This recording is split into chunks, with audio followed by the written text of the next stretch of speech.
Nabi Sulaiman alaihissalam terkenal sebagai seorang yang sangat cerdas dan kaya raya. Ia memiliki istana yang berkilauan permata. Selain kekayaan yang berlimpah dan ilmu yang sangat luas, Allah Subhanahu wa Ta'ala memberikan mukjizat lain kepada Nabi Sulaiman, yakni dapat menundukkan angin, laut, dan binatang. Dengan keistimewaan itu, ia dapat bepergian mengendarai angin dan berbicara dengan berbagai hewan.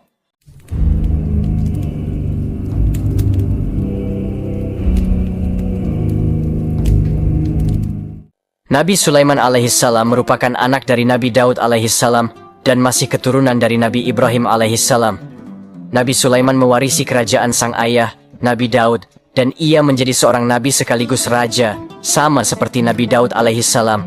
Allah Subhanahu wa Ta'ala memberikan banyak kelebihan bagi Nabi Sulaiman. Salah satunya adalah dapat memahami dan berbicara dengan hewan. Ini menjadi mukjizat Nabi Sulaiman alaihissalam. Dalam Al-Quran surat An-Naml, dikisahkan bahwa Nabi Sulaiman mendengar perkataan koloni semut. Saat itu, Nabi Sulaiman dan bala tentaranya melintas melewati sebuah lembah, di mana terdapat sarang semut. Hingga akhirnya, seekor ratu semut berkata pada bangsanya, "Wahai semut-semut, masuklah ke dalam sarangmu, agar kamu tidak diinjak oleh Sulaiman dan bala tentaranya, sedangkan mereka tidak menyadarinya." Nabi Sulaiman yang bisa memahami perkataan semut tersebut pun tersenyum, seraya tertawa.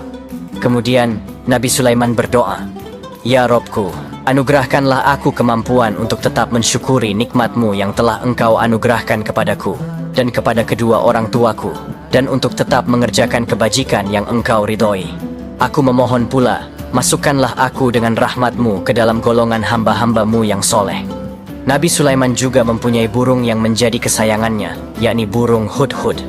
Burung ini nantinya akan membawa kabar tentang adanya sebuah kerajaan makmur yang penduduknya menyembah matahari. Suatu ketika, Nabi Sulaiman alaihissalam sedang mengecek para pasukannya yang terdiri dari bangsa manusia, bangsa jin, dan hewan-hewan. Saat pemeriksaan tersebut, diketahuilah bahwa burung Hudhud tidak ada di tempatnya. "Mengapa aku tidak melihat Hudhud? Ataukah ia termasuk yang tidak hadir? Pasti akan kuhukum ia dengan hukuman yang berat atau kusembeli ia, kecuali jika ia datang kepadaku dengan alasan yang jelas." Tidak lama kemudian, burung Hudhud pun datang, dan segera meminta maaf atas keterlambatannya. Burung Hudhud juga membawa kabar bahwa dirinya melihat sebuah negeri yang besar dan makmur, yang diperintah oleh seorang ratu. Namun, negeri tersebut tidak menyembah Allah Subhanahu wa Ta'ala, melainkan menyembah matahari. Negeri tersebut bernama Negeri Sabah. "Aku telah mengetahui sesuatu yang belum engkau ketahui. Aku datang kepadamu dari Negeri Sabah, membawa suatu berita penting yang meyakinkan kebenarannya. Sesungguhnya aku mendapati ada seorang perempuan yang memerintah mereka. Dia dianugerahi segala sesuatu dan memiliki singgasana yang besar," kata burung Hudhud kepada Nabi Sulaiman. "Mereka juga tidak menyembah Allah yang mengeluarkan apa yang terpendam di langit dan di bumi, dan yang mengetahui apa yang kamu sembunyikan dan yang kamu nyatakan," kata burung Hudhud melanjutkan. Mendengar kabar dari burung Hudhud, Nabi Sulaiman pun mengutus burung Hudhud untuk membawakan surat darinya untuk penguasa negeri Sabah, yakni Ratu Balqis, untuk mengajaknya menyembah Allah Subhanahu wa Ta'ala. "Pergilah dengan membawa suratku ini, lalu jatuhkanlah kepada mereka. Kemudian berpalinglah dari mereka, lalu perhatikanlah apa yang mereka bicarakan," perintah Nabi Sulaiman kepada burung Hudhud. Surat tersebut pun sampai kepada Ratu Balqis. Surat itu berbunyi, "Dengan nama Allah yang Maha Pengasih lagi Maha Penyayang, janganlah engkau berlaku sombong terhadapku, dan datanglah kepadaku sebagai orang-orang yang berserah diri." Mendapat surat seperti itu, Ratu Balqis pun meminta pendapat dari orang-orang kepercayaannya di kerajaan. "Wahai para pembesar, berilah aku pertimbangan dalam urusanku ini. Aku tidak pernah memutuskan suatu urusan sebelum kamu hadir dalam majelisku," kata Ratu Balqis. "Kita memiliki kekuatan dan ketangkasan yang luar biasa untuk berperang, tetapi keputusan berada di tanganmu. Maka, pertimbangkanlah apa yang akan engkau perintahkan," ujar orang kepercayaan di kerajaan. Sesungguhnya raja-raja apabila menaklukkan suatu negeri, mereka tentu membinasakannya dan menjadikan penduduknya yang mulia jadi hina. Demikianlah yang mereka akan perbuat, kata Ratu Balqis. Kemudian, Ratu Balqis sampai pada keputusannya jika ia akan memberikan hadiah kepada Nabi Sulaiman dan menunggu balasan dari Nabi Allah Subhanahu wa Ta'ala tersebut. Sesungguhnya aku akan mengirim utusan kepada mereka dengan membawa hadiah, dan aku akan menunggu apa yang akan dibawa kembali oleh para utusan itu.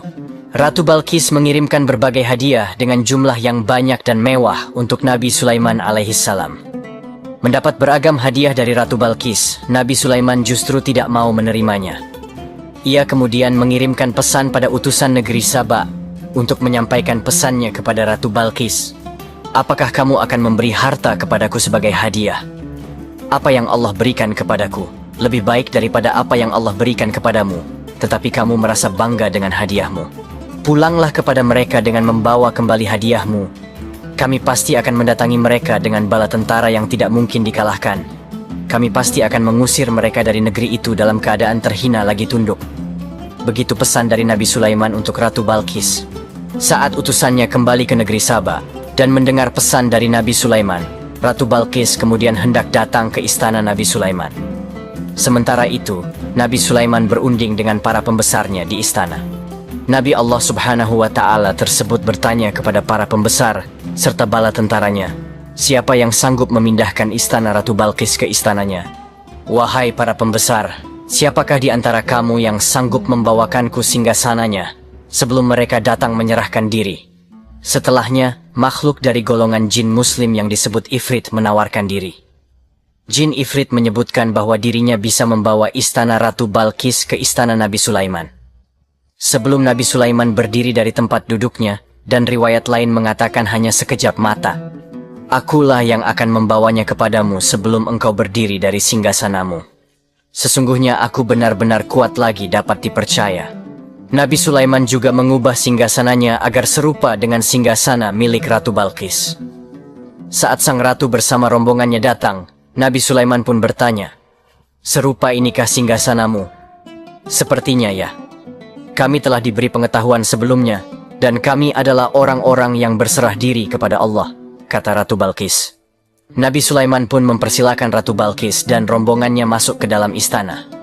Ketika itu, Ratu Balqis melihat kolam air yang besar di istana Nabi Sulaiman dan menyingkapkan gaunnya hingga terlihat kedua betisnya. Kemudian, Nabi Sulaiman mengatakan bahwa itu adalah lantai yang terbuat dari kaca, sehingga kejernihannya tampak seperti kolam sungguhan. "Sesungguhnya ini hanyalah lantai licin berkilap yang terbuat dari kaca," ucap Nabi Sulaiman alaihissalam. Lalu, Ratu Balqis yang terpesona akan kebesaran Tuhan yang diutus melalui Nabi Sulaiman berkata, "Ya Tuhanku, sesungguhnya aku telah berbuat zalim terhadap diriku. Aku berserah diri bersama Sulaiman kepada Allah, Tuhan semesta alam." Kisah Nabi Sulaiman alaihissalam dengan Ratu Balqis ini tertulis dalam Al-Quran Surat An-Naml, ayat 20-44. Begitulah kisah Nabi Sulaiman alaihissalam yang dikenal dengan ketaatannya, kebijaksanaannya, serta kekuasaannya. Dari kisah Nabi Sulaiman ini, kita semakin mengetahui tanda-tanda kebesaran Allah Subhanahu wa Ta'ala, yakni memberikan mukjizat kepada nabinya.